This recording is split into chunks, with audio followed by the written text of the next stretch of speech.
ध्यान से सुनना प्यारे बंधु, बहुत अच्छी बात बता रहे, तुम्हारे काम की बात बता रहे, जिसकी खोज में सारा संसार है। जो आनंद के समुद्र हैं,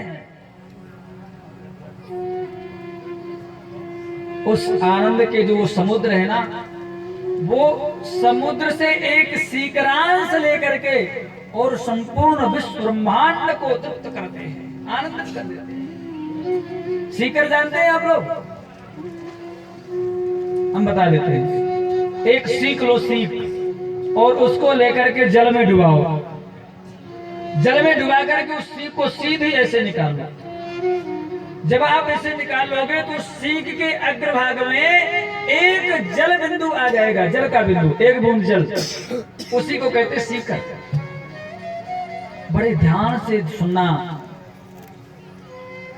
उस सीकर से, उस एक बिंदु जल से, उस एक बिंदु आनंद के समुद्र से एक बिंदु आनंद निकालते हैं और राम जी उससे संपूर्ण विश्व ब्रह्मांड को तृप्त करते हैं। उस बिंदु का एक एक एक एक एक अंश मात्र हमको प्राप्त हो जाता है। तो महाराज कभी यदि वो मिल जाता है ना, तो हम लोग बड़े भाव में डूब जाते हैं। और किसी ने पूछा भैया कैसे? अरे बोले महाराज आनंद आ गया।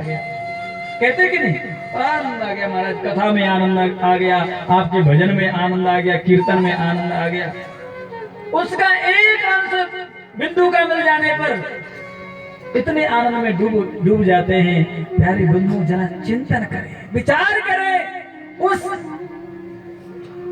आनंद का, जिसकी एक बिंदु का अंश प्राप्त करके हम भाव में डूब जाते हैं, आनंदित हो जाते हैं। उसका जब हमें समुद्र मिल जाएगा तो हम लोग कितने आनंद में डूब जाएंगे, कितना आनंद होगा, उसका वर्णन कोई कर नहीं सकता है। वह आनंद अनिर्वचनीय है, वो शब्दों में कहा नहीं जा सकता है।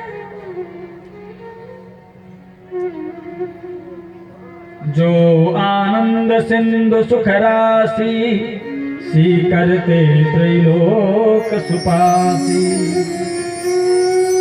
सो सुख धाम राम असनामा, अखिल लोक दायक विश्राम।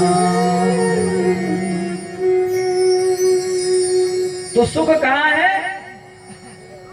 भगवती के चरणों में, भगवान के चरणों में।